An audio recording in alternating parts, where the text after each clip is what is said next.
Good afternoon, Zachariah Jackson, BASA News. You know, when the people call, the city holler, people talk, I'm sitting with the Honorable Sharpe James. Pleasure, of course. Likewise. I guess what a lot of people want to know, Mr. James, is you're in retirement at this point. Let's see, long time. Long time. What would bring you out of private life to want to? When you pick up the newspaper Okay. and see that 5 members, originally it was 5 members of the city council are retiring. Right. But then Eddie Osborne at large took our petition, so now we have 4 members of the city council retiring. Okay. That's almost a majority member of the council That's right. who would be learning on the job. And here I am in the city of Newark, That's right. a taxpayer, a community activist, Yes. with 38 years of legislative, administrative experience. I felt obligated to help the members, the duly elected members of the city council in 22, the administration who's re-elected or elected, to lend my expertise Okay. to improve the quality of life in our city of Newark that I love. Right. The city that adopted this poor boy Mm-hmm. from Jacksonville, Florida. You know, I go back, was it 1987? 86. 86. I'm sorry, 86. 86. Essex County College. Oh, well, when you say Essex County College or ECC, it goes ECC. back to 68 when I was Right. first hired as the first African American athletic director That's right. in a state college in New Jersey. That's right. But I go back to this special night when you won the election over Kenneth A. Gibson. Our hero, Yes, my our hero. mentor, Yes, my yes, confidant, Yes, yes, yes. a man who wore Newark on his Yes, sleeve, that's right. a man who everyone loves. That's right. To That's right. meet Ken Gibson, That's right. to love Ken, Yes, to respect and love Ken. That's right, that's right. But I go back to that night when you won, and I believe you were sitting on a metal chair in the gymnasium, I think, that night. And from that night to now, Newark has changed a great deal because of your expertise. Well, my leadership, my vision, and I always call them the dream team That's right. around me. When you hire talented people, good people, All right. a consensus come to the table. What's in the best interest of New York? What's in the best interest of the people? That's right. And I've been blessed. Glenn Grant, who's now in charge of all the courts in New Jersey as a BA. Richard Monte, who was brought from Atlanta in a nationwide search. Mylan Johnson on loan from Prudential Insurance Company. Harold Lucas, who then went on to become Assistant Secretary of HUD, that good. Okay, okay. Al Fael, I mean, So you surround yourself around people that... Joe Santiago, who reduced crime in our city, was so good. That's He right. became head of the state police. I never, maybe because I was an athlete, you don't get better unless you play with someone That's right. better than you. That's right, that's right. When I followed my mentor, my hero, Ken Gibson, I had to hit the ground running. That's right. The second African American city doesn't get the same symbolism, love, and as the first. Sure. When Ken won, That's we were right. so proud to say Yes, without a doubt. the first African American mayor of a major black mayor. northeastern city. That's right. And then he raised the bar. He Yes. said, wherever American cities are going, Newark will get there first. Yes. So following him, they wasn't giving me a, hey, Sharpe, how about solving problems today, tomorrow? Right. And so I had to surround myself with the best talent available. Now, many of them thought they were the mayor. Right. I'd go in a room and, well, gonna be one mayor now. That's right. Teamwork, Teamwork. dream team, Right. but one mayor. So let me, well, you were able, you know, of course, Kenneth A. Gibson's our hero. I would be remiss to not say that. I was honored to be down at the library when you two was together. And Fun night. Yeah, it was a fun night. That was like 2 or 3 hours we were there. Woo. And I think... Guy Sterling pushed that, who was a Yes. former Star Ledger reporter. Yes. He said you guys are two of the greatest political minds he had ever seen. You know, so but the idea is this here: you were able to take Newark to the next step. Destination City. Yes. A New Jersey Performing Arts Center. That's right. Destination City. That's right. A Prudential Center. Yes. Destination City. Our library and museum supporting them. That's right. Destination That's City. right. That's right. And I always, and they was gonna say, well, Sharpe, why are we on a hockey thing in Newark? Well, Destination City. The same train that stops in Boston for the Boston Bruins, stopped in Philadelphia for the Philadelphia Flyers. That's right. Stops in Newark, New Jersey for the New Jersey Devils. That's right. That's right. That's right. And you were able to do all that right there in a record time, and that was beautiful that you were able to create this kind of city. Back in those days, you could drive through Newark within about 5 minutes. But today, because of interaction with business and things, it takes me a while to get to 78. I start by Bedford Park. You know, so to get over here now, because of all the business and things and the airport, and I believe that you were spearheaded a remodeling of the Penn Station. Well, it's interesting you should mention Penn Station. When Frank at Senator Laudenberg, he said, Sharpe, that squatter station, I want you to do something about the traffic outside, the homeless people inside. That's right. And we did something. Yeah. We cleaned up inside. Yes. We brought McDonald's. We brought a new deli inside. That's right. The benches all.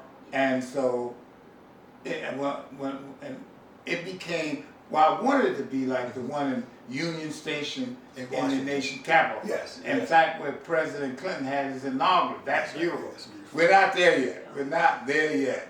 Yeah. But at least, I said to the late Senator Laudenberg, it's no longer squatter That's right. station. We brought it back. Yes. We made Yes. some Yes. improvement. So, for you to take the helm now, when others are running, you know, that you decide now to run for council at large. Councilman at large. I know, and people forget, I served councilman at large once. I was 16 years councilman of South Ward. That's right. And then in 1982, I didn't run for a safe seat. I had ran unopposed in 1978 in South Ward. Okay. I decided to take a big gamble. I'm gonna run. Everybody's calling me from all over the city, Sharpe. So I decided to run at large and was the top vote getter in 1982. So you feel, okay, with the current administration that's here, do you feel that you could be a helpmate to them? I believe so because I'm a consensus donor. And of course, I know the administration. Sure. Mayor Rasborough was my aide. Yeah. Mayor Rasborough was my deputy mayor. Quintana was my aide and deputy. So I know the administration. I know members of the council. Okay. Augie Ambo, who's leaving, but he was my aide as well. I think what I would bring to the table is cooperation, not confrontation. That's right. Okay. Experience. So, you know, we always say that if one does not learn from the past, you're bound to repeat the mistakes of the past. Yes. Well, I would hope that with my 38 years having been councilman, having been councilman at large, having been mayor, having been state senator, I would be able to be that bridge That's needed. between our history, where we are, and perhaps where we should go tomorrow. Okay. And you look, Mayor, I'm not going to answer the phone. Miles. It's Miles. Well, answer and tell them I'm home being interviewed and bring those petitions. okay. So you're going to be running as an independent. That's another important question. Okay. You know, people didn't want me to run. All right. And Hello, Miles. Sharpe's going to run a slate against the administration. Sharpe's going to team up. And I made one commitment to my son, who was a former Southport councilman, Yes. to the administration, and to my God. If I run, I'm not running a slate against anyone. Okay. I'm not teaming with anyone. Sharpe James is running for councilman at large to serve the citizens of Newark, to give something back to the city, to help an administration, to help the members of the council. Yeah. Perhaps I'm the Lone Ranger running. So what is the actions and what are the feeling of the current administration, because they already have someone on the ticket? Well, they can't support Sharpe. They can't support Sharpe. We have a terrible reputation. It's called politics in Newark is a blood sport. Man put a helmet on, put some shoulder pads on. All right. Unfortunate, that's not a title that Ken Gibson didn't wear that title, and I didn't wear that title. We were about, again, what's best for the citizens of Newark. That's right. Consensus building. And remember that biblical statement, what you do for the least of my people, That's right. you do for me. Not help the needy, but not the greedy. That's right. Okay. And so, no one really wants Sharpe to run because, well, some say too old, but I always answer that because I say I might be old but not cold. That's right. And then I said Senator Weinberg, who just left to go to the private sector, is a year older than me, 86. Wow. Okay. I always think of Ronald Reagan running for president. 70. He was 76, I believe, with the weight of the whole United States of America on his shoulder. That's right. I was hoping that I could just wear Newark on my shoulder. But then that's not my best example. Okay. My best example is Mayor Vito Perillo, 97 years old, in Tenton Falls, who won re-election. Wow. So I have a long ways to go. You have a long ways to But go. I'm not ever running for mayor again. So let me ask you, on election night, and if you should be winning office as a councilman at large, is there any hatchets that you're going to have to bury with the current administration? No, I'm not. I'm a people person. Right. People person. Okay. I've always believed this. There's life before politics, Yes. during politics, Yes. and after politics. Okay. I remember we had Councilman George Branch on the city council. Good branch. He was so loved by all. Never look down on a person unless you're going to reach down and pull him up. That's right. I bring no animosity to anyone. Offer no animosity. Okay. It's about team. Team for the city of Newark. Wearing Newark on your sleeve. That's right. When I defeated my mentor, my confidant, the man we all love, our hero Ken Gibson, the first phone call I received the next day after I won, and mayor-elect, you become mayor-elect, was from Ken Gibson. That's right. I was shocked. And he said, Sharpe, be in my office 9 o'clock tomorrow morning, 9 a.m. sharp. I'm going to make you a good mayor. Tears start running down my eyes. The defeated mayor called mayor-elect. Be in my office tomorrow, 9 a.m. I'm going to help you. And when I arrived that next day in an office where for 16 years it was Mayor Gibson, Councilman Sharpe. People could vote for either. And he gave me all kind of sound advice. Don't meet in a room with strangers by yourself. People who come with issues, Sharpe. Don't ever be in that room with. Always have a third party, other staff member. So it's your word against their word, or your word against their lie. You said that too. And then after this wonderful lesson in how to be a good mayor. That's right. Lesson how to be a good CEO, a good man. He said, now Sharpe, go pack your bag. I'm taking you to Puerto Rico. Puerto Rico, that's They're right. having a United States Conference of Mayors. Yes, and yes, you yes, got to yes. get to know these That's right, leaders. that's right, I said, that's right. pack your bag and you be back here in 2 weeks. We're going to Puerto Rico. That's right. Again, tears would have to flow out of your eyes. Well, we all felt that though, because we knew about that. Really? Yeah, we knew about that. I believe it was in the papers. Well, that it was known that mayor. He had been the president of the U.S. Congress, the only New Jersey mayor, Ken Gibson. Okay. So now when we get there, he's taking me around. I want you to meet Mayor-elect, Mayor James, this is Mayor. And one mayor, right? Hey, Ken, why are you bringing that guy around who defeated you? Get him out of here. We don't want him in the room. Ken said, oh, stop. I might have lost, but the city must still win. That's right. There's still a Newark that's got to cross the finish line. That's right. and I want you to help this mayor-elect be a good mayor so he can help the city of Newark. I'm concerned still about my city of Newark. I mean, you couldn't hear a pin drop in the room. Wow. There wasn't a dry eye in the room. Ken Gibson was above politics. Yes. He was a hero. He was above. Yeah. It was not a blood sport under Ken Gibson. The picnic, we all go to a picnic. Because he used to send buses for everybody. Oh, Go to the the watershed. seniors and all that. And seniors and well, and you know they still love you too. People still talk about you. And It's like- they don't forget that picnic now. Yeah. Yeah. Remember that picnic? And he would come and at the end we used to get the fruit and the cake and the watermelon. People remember that picnic. And that's why I started giving one. That's right. Because That's right. Ken Gibson was so popular behind it and people loved it, and it's just a warm feeling. You were able to carry the torch from Ken, almost like an Aaron with Moses. Well, you know, More of a honest. like in your first question, you said, was there any animal hostility?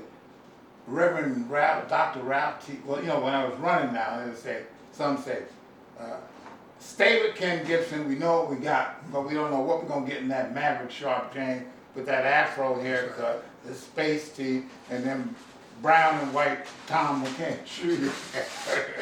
Remember Tom McCain? And those checkered pants he wear, and that pink checkered shirt he wears sometimes. So let's stay the course. But Debonair, Dr. Ralph Grant was on council, Reverend Dr. Ralph Grant. Yes. He said, Sharpe shouldn't run because they make a good team. Gibson has mixed the mortar and Sharpe is laying the bricks. Now, secretly, Dr. Grant wanted to be mayor too. I can see that. He came on the council. I'm gonna shut up that Sharpe James. I'm gonna be mayor, you know. But there again, my family didn't want me to run. They said, just stay the course. But between working at Leicester County College, being the athletic director, being the coach, being the community, people knock on the door and say, Sharpe, when you gonna run for mayor? And I would ignore that because I felt it was insulting to the man who introduced me to politics, who I won on his back with the community choice team.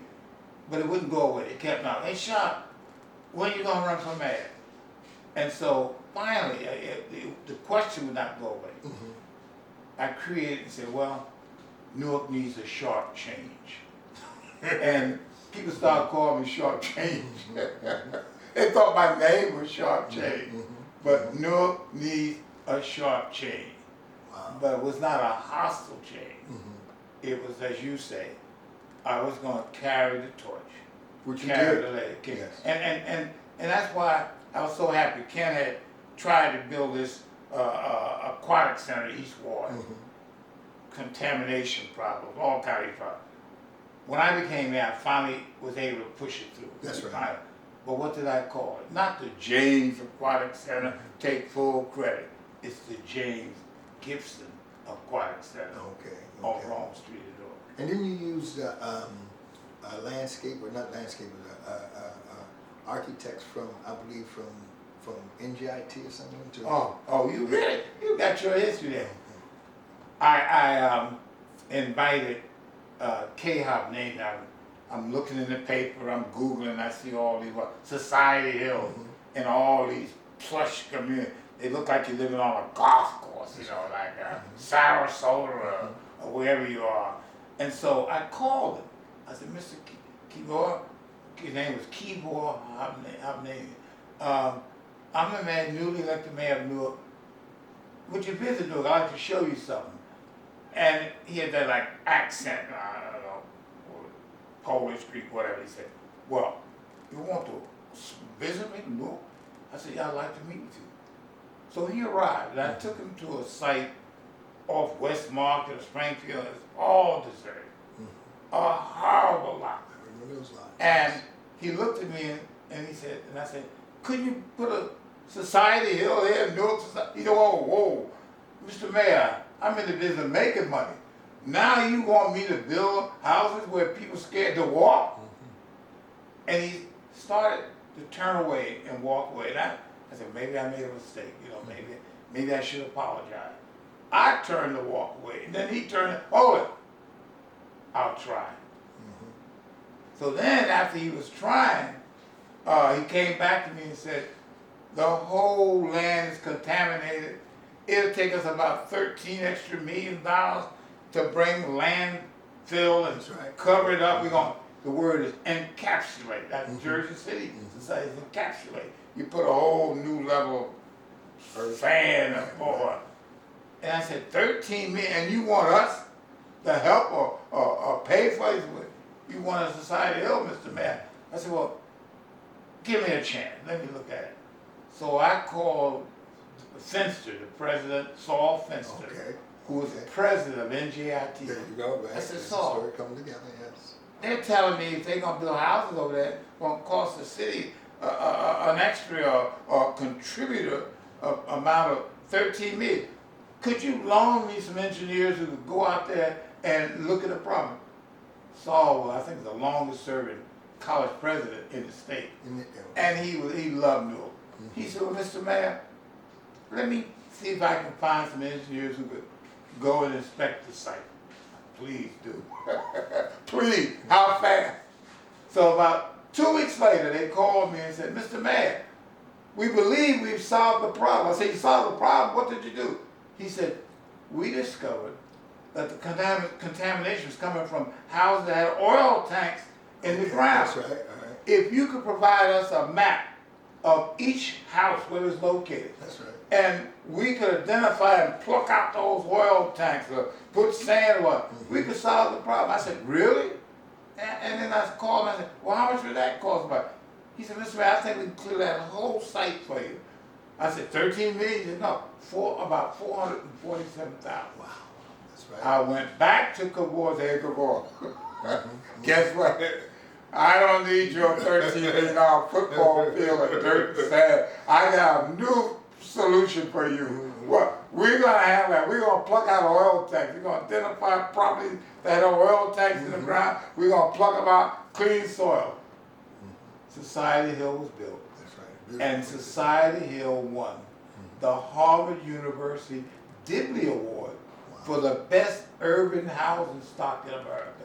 And it was so, he sent me letters, Mr. Mayor, I'm so glad we came together, I'm so glad we talked, I'm so glad. And then, even better, at his funeral, the eulogy, his obituary, Mr. Kabor Hamid said one of the most enjoyable things he did during his life was build quality housing, to build Society Hill in Newark, New Jersey, at the request of Mayor Sharpe. I couldn't believe it. And you were there, Come just touch you like that. Oh, right, come on. What was he saying? He was saying like me all day. What does the Bible say? What you do for the least of my people, that's right. you do for me. Oh, he could go to Cherry Hill. He could go to, he did, because I bought one of the units down in Florida somewhere, Fort Pierce or wherever it was. He built those in those beautiful communities, but here in an urban city of New York, where he said people wouldn't walk, were scared to walk on the street. And then there's another exciting story about that. The people lined up 1 week in the rain to be the first buyer. Wow. I mean, they came from New York, they came from Philadelphia. They said, hey, how about some Newarkers getting in line? You got to rule it. If you build the best mousetrap, the people will come. If you build the best mousetrap, the people will come. Yeah. We had to keep, hey, New York, we thought you didn't like Newark. But think about it. Even today, That's right. I mean, how many years later, Society Hill in Newark still looks good. It's still Students, you can't, if the real estate lady was here, because I said, my son needs looking for a unit in Society Hill. She said, in all of Society Hill, there's only one vacant unit. Right. The students are buying them up. People from New York buying them up. Them up. Philadelphia buying them up. Them up, yes. It's a gold Society mine. Hill. It's a gold mine. Come on. You have a unit in Society Hill. You put it up for sale, it's gone. Gone 2 weeks later. If that long. Oh, sure. If that long. Hey, Yes. she said, Sharpe, there's only one unit available in all of Society Hill. Oh. You've done. And but you know, there's another story now too. When I did the demolition program, tearing down all the failed high rises that I call reservations for the poor, I always tell people want to live decently. They want decent housing. They want safe, decent, affordable housing. And the proof of that is you go see Society Hill on Springfield Avenue That's right. in front of Metropolitan Baptist That's Church. right. And behind that is Oscar Miles Village. That's right. Roses on Society Hill side, roses on Oscar Miles side. That's right.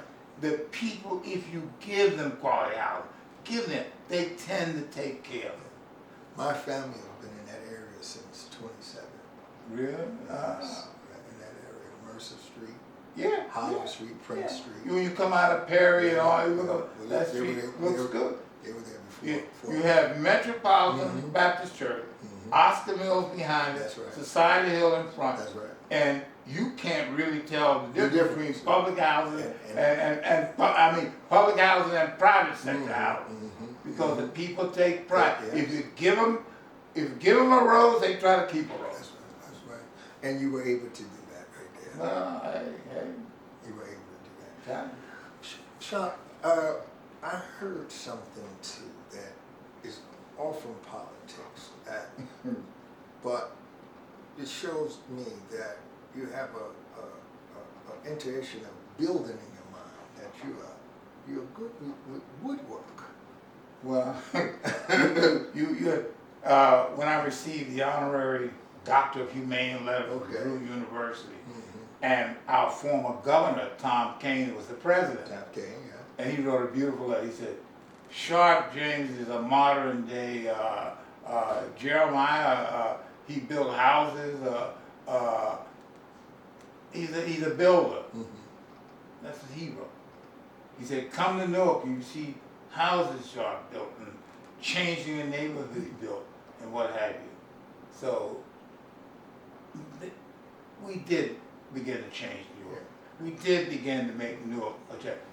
And it wasn't easy. I mean, Councilman Tucker and a lot of other men took me to court when I wanted to tear down Columbus Homes, when I wanted to tear down Stella Wright, I wanted to tear down Otto Kretschmer, I wanted to tear down Hillman. They took me to court. The coalition, Newark Coalition of Low Income, took me to court. No, he's getting rid of the housing, Sharpe's wrong. And I said, but some of them been abandoned for years. Yeah. I said, but people are throwing bicycles off the roof. Yeah. People are urinating in the hall. I said, the federal government is not sending enough money to maintain them. Yeah. Now that's the key thing. That's the key. The federal government creating these reservations for the poor to get Democratic votes. Hello, I don't want to say that. They're not taking care of That's it. right. You being gerrymandered, they're the votes. And so they want to tar and feather me. And I never believed I would look good in tar and feather. I never believed that.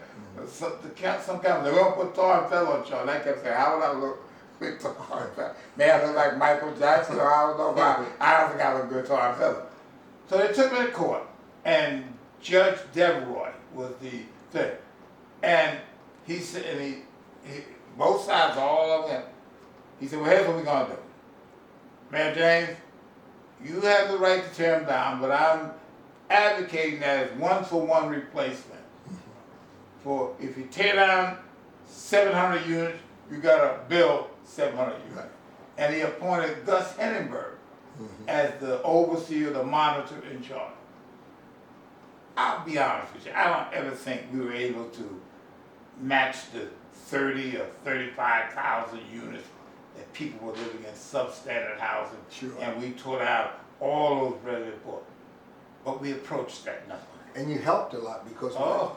with your administration, a lot of people was able to move out of those projects.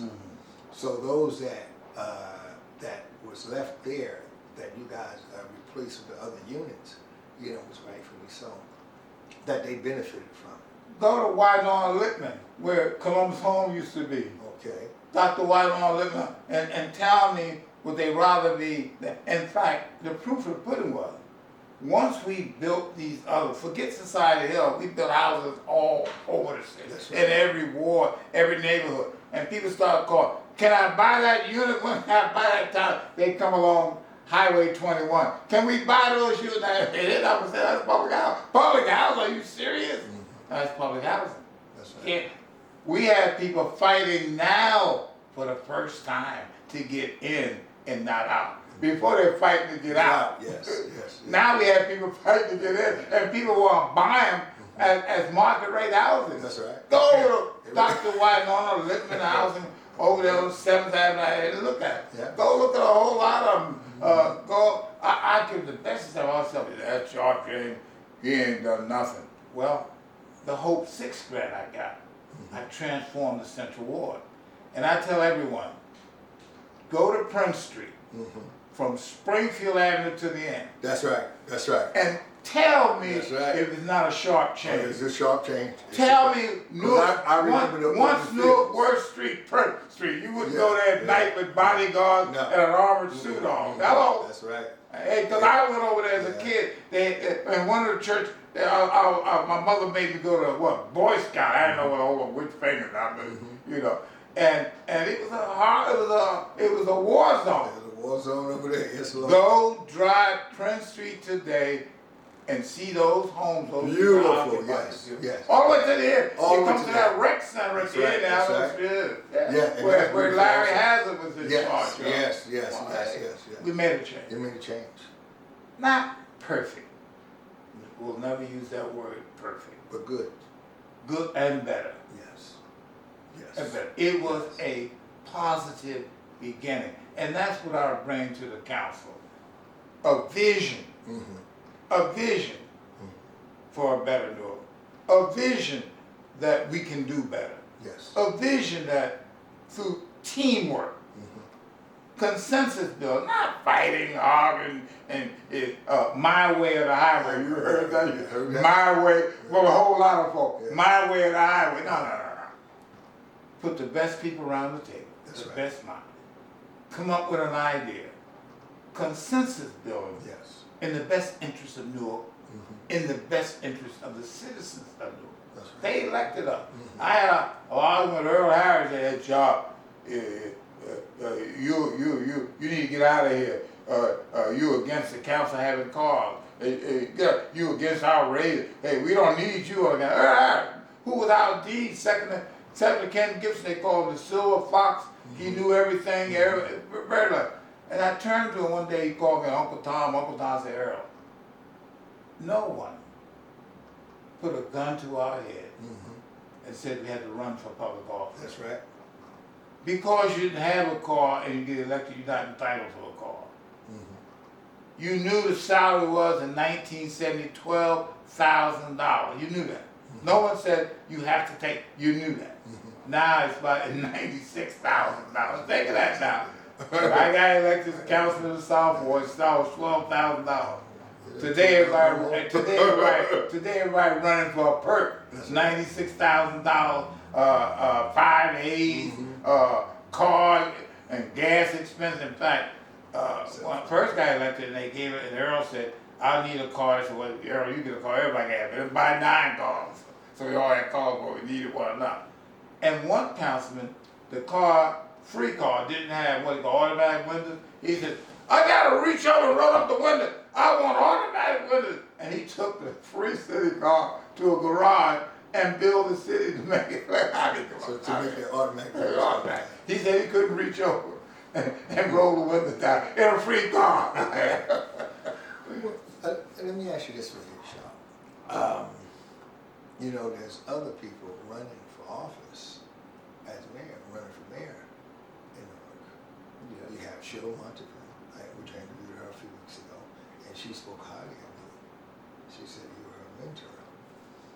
Well, Not as mayor, but I'm just saying, I'm Well, talking about a well, life mentor. well- She said you were really, I was a mentor for the Honorable Ransborough. yes. I was a mentor for his chief of staff, Yes. Amir Baraka. Mhm. I was the mentor for Louis Quintana. Mhm. I was the mentor for Augie Amador. Mhm. I was a mentor for Ron Rice. So you're a mentor for many.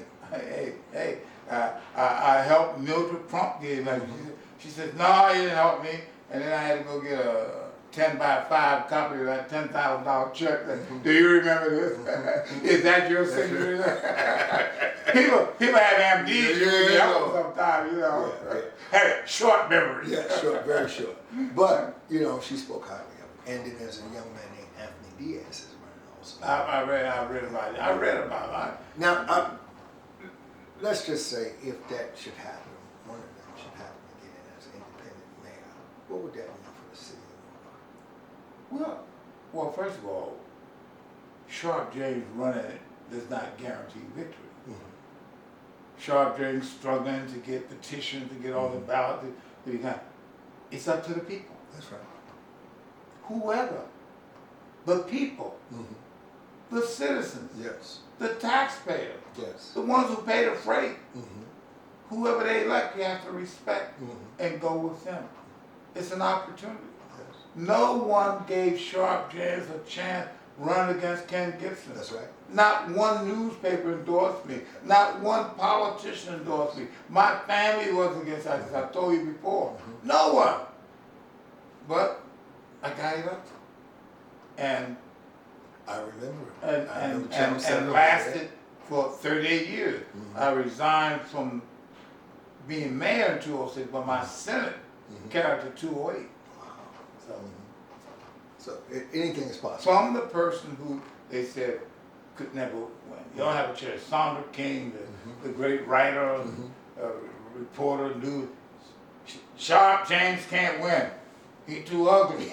I remember that. She said Sharpe James can't run with that bad apple. I remember that.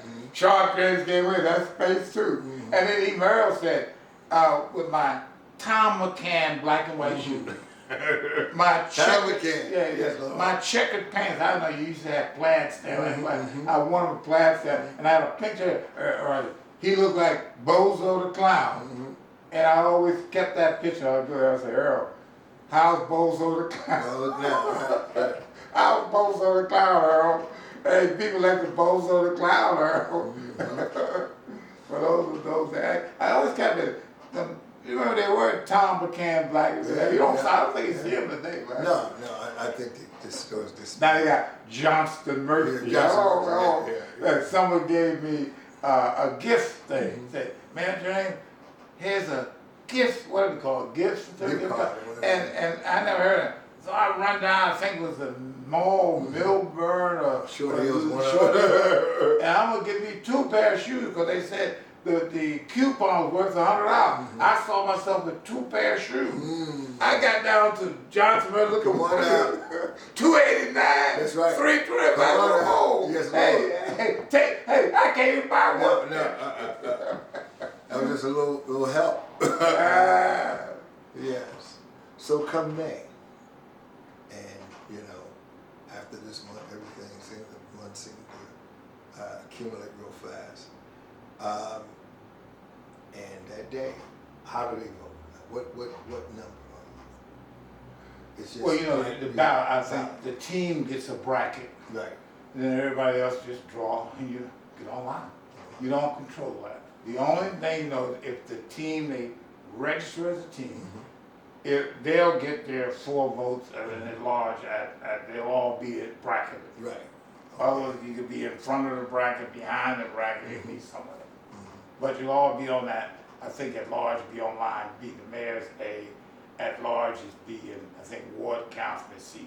And I remember I wore an A1 one time, I've been a B23 one time, or a B8, and I've been a C23 almost, so I've been all of them. Right. But will we have that code before the actual election, so people won't make a mistake? No, they go, here's a drawing, after everyone's certified, and then before they print the ballot, they have to have the drawing. They have to have the drawing. Okay. Well, that's good. All right. Well, it was an honor to come by and talk with you.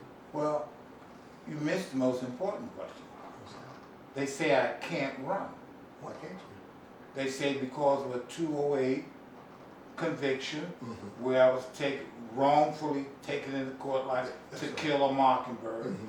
where an African American man is brought on trial. That's right. All the evidence is in his favor, Mm-hmm. but in spite, he's sent to his death. Mm-hmm. An African American didn't have a chance in the courtroom. That's right. So now I was accused of providing a steeply discounted price for a close personal friend. What people don't understand is an indictment is a mere allegation. That's right. It must withstand itself Mm-hmm. in a court of law. So they took me to trial and the district court said, throw that in the waste paper basket. Mm-hmm. He didn't lower the price. The city lost no money. That's right. He didn't steer. That's right. He didn't help. Mhm. He didn't assist her. Mm-hmm. However, federal district judge, the Honorable William J. Martini. But in this one instance, this mayor failed to disclose the fact that he knew the contractor, and some say he had an alleged relationship with the contractor, so it's a deprivation of his honest service. Mm-hmm. Now, here they call me a thug, Boss Daly, Boss Haig of Jersey City, a Daly of Chicago, he's a crook, he's a thief, he's no good, put him under a bus. That's right. District court said, forget all that. In this one instant, because he didn't disclose that he knew. Then the Supreme Court, so we appealed first to the Third Circuit. Mm-hmm. And they threw out half of that in there. Sure, But then they said, we will wait for the ruling of the United States Supreme Court in the Jeffrey Skillen, the former Enron CEO Okay. case, Jeffrey Skillen versus United States, and they ruled there's no such thing as a catch-all honest services crime unless it has two acts, embezzlement and taking a bribe, which was lacking in my trial. Okay. So then the Third Circuit Court of Appeals did an unusual order amending opinion. The James defense had met the burden Okay. that Sharpe James was convicted under some form of statute of honest service crime in the entire conspiracy charge. So now people go back Right. and talk, and when you read the paper, they had an article the other day. Sharpe James had a girlfriend. Sharpe James had a mistress. Sharpe James did this. Prosecutor Christie said this. The prosecutor said, nowhere in that article, That's right. after a 6 weeks trial, do they quote the judge? Nowhere in that article do they quote, he appealed to the Third Circuit Court of Appeal. What did they rule? That's right. Nowhere in that article is mentioned. The case went to the United States Supreme Court. What did the highest court in the land rule? All you read is what the prosecutor said Right. in the pre-indictment charges, which is a mere allegation. And for that reason, the city clerk, now you talk about getting on the ballot, you talk about having an election, the city clerk called me on the phone, Charles, our legal counsel said, you cannot run. Now, of course, I wanted to ask one thing, why'd you give me the petitions in the first place? I mean, I'm not the smartest guy in the world. I'll never be an Einstein, and nobody ever gonna accuse me of being a brain. But how do you give me the petitions, fill out all the requirements, and then you call me up and say, you're not eligible to run here? So how are you going to handle that? How are you going to handle that, Sharpe? All right. Well, first you gotta get your petitions. First you gotta qualify. Okay. If they don't take my petition, we have to go to court. And my lawyer, Alan Bowman, will have to fight the charge That's right. that the city of Newark, every newspaper that continues to call me, that you can't keep quoting the mere allegations That's right. that I went to court with. What did the judge rule in district court after a 6 weeks trial that you, and the word is, sat below? Judge Martini, the trial is here, you sit below the judge. Well, what did he rule? I mean, how you gonna quote the prosecutor That's right. and not the judge? How you gonna quote the prosecutor and not the Third Circuit Court of Appeal, an appellate judge? How you gonna quote the prosecutor and not the Supreme Court? Oh! But you know, Sharpe, most of the people that I talk with, right, they're not thinking about that. They're thinking about the heroic things that you've done. They're thinking about the honest stuff that you've done. They're not bringing that up. Most of the people that probably vote, you know, there's a lot of people happy about you putting your hand into the thing to vote. I mean, Well, I respect that. Yeah. And that's why, They respect you. despite And all, they love you. well, despite all the obstacles put in our way, That's right. despite all the intimidation, despite all the harassment, Yes. we've never folded our tent. Mm-hmm. And we are marching and doing legally what you're supposed to do, to get the required petition that make you eligible to run. That's right. And then we would have to face the issue of a closed door, of a slammed door. We ain't taking them, you can't run that. The prosecutor said this, and the prosecutor said this, and the indictment are mere allegation. That's it. People don't understand that. Mm-hmm. So now everyone can go to court. Everyone go to trial. That's right. But now you have the right, if you feel it was unfair, unjust, to appeal. That's right. Oh, well, now you have to say, well, what happened at the appeal level? Yeah, there you go. And if it goes to the Supreme Court, you have to say, well, what happened at the Supreme Court level? yeah. I mean, the Supreme Court has recently freed so many That's right, individuals that's right. who have been, 1 year, like, the guy was in jail for 13 years, 16 years, That's one 23 years. And it goes, hey, it was wrong. They bring false witnesses Yes, and information, and prosecutors do a whole lot of trickery That's right. to win a case. Yes. And in my That's case, exactly. they would be shocked. The thing in court they call jigs. It means that the prosecutor has evidence, they must share it with the defense, whether That's they want to or not. So one day the prosecution took my lawyer and said, we have this letter that maybe we should share with you. It said, my production development, Basil Franklin, who was the only person the contract dealt with in this whole program, was caught in the car rubbing and kissing. Then they said she bought him a plane ticket to his country, British Guiana. What was that, Jones country, the Kool-Aid man? Like all this, like, nah, that's called jinx. That's called it. Like, they ain't gonna bring it to the public. They ain't gonna bring it to trial. But by law, it's so you don't get a mistrial. They have to share it to you. You know what I mean? I mean, it was unreal. They accused of me having a girl, but listen, they were called rubbing and kissing. She bought tickets on the private. And then, hold it now. Oh, we got to tie that together. Well, what did they do when they knew that, right? They went to him. Go ahead, look what we got on you. Well, we don't want you. You ain't big enough for you. We want a bigger trophy on the wall. We want Sharpe James on the wall. He's a bigger trophy. And he agreed to be wired. Hold it now, this gets better. So now, he's wired. And you know, he come into my office talking to me and making illegal statements like, oh, Basil, you can't do that. You can't do that. Now, I don't know he's wired, but hey, you can't do it.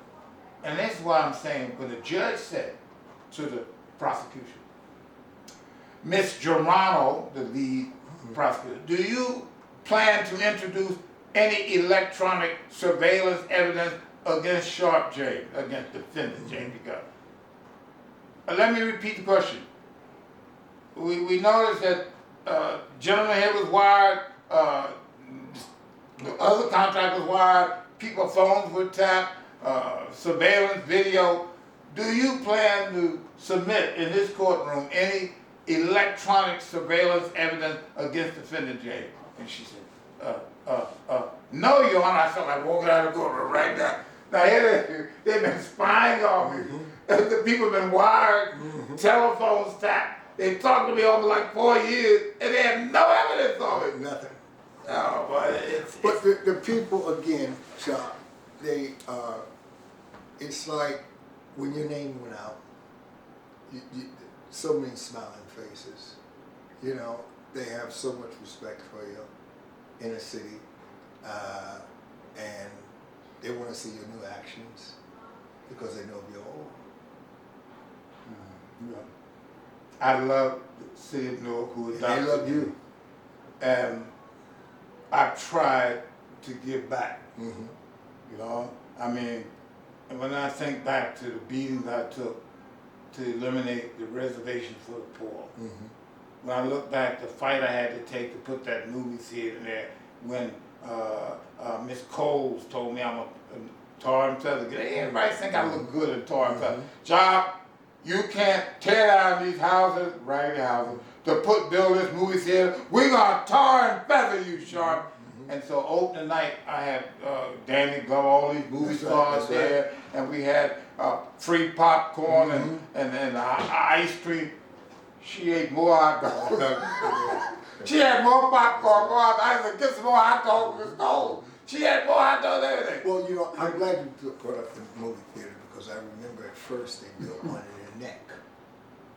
They built one way down in the neck. Oh yeah, that way I had to put the bus to get down there. And then the kids said one day, I think it was some kind of interview, was said, well, you know, the movie theater is too far. And then you said, we're going to build one closer for you, which you built the one on Bergen Street. So neighborhood. Yes. My idea was to address the neighborhood. And then with the one in the Ironbound, I called public service there and I said, look, could the bus come off Ferry Street and just sweep around? No. Worst idea ever. We'll lose money. They tried it. It became a money maker for them. I mean, hey, just come off Ferry Street and go past the movie theater. I mean, come on, folks. And you come out of the movie theater and go get on the bus. Come on. Hey, Friday night movie, come on, folks. Saturday night movie, come on, folks. Popcorn, a big old popcorn, the soda, you going to the bathroom 3 times, you know what I mean? And my favorite one, when I was getting ready to put me away, I stopped to get my favorite Raisinette. All them little Raisinette. So Sharpe, how could people reach out if someone want to call you or email you or Facebook you?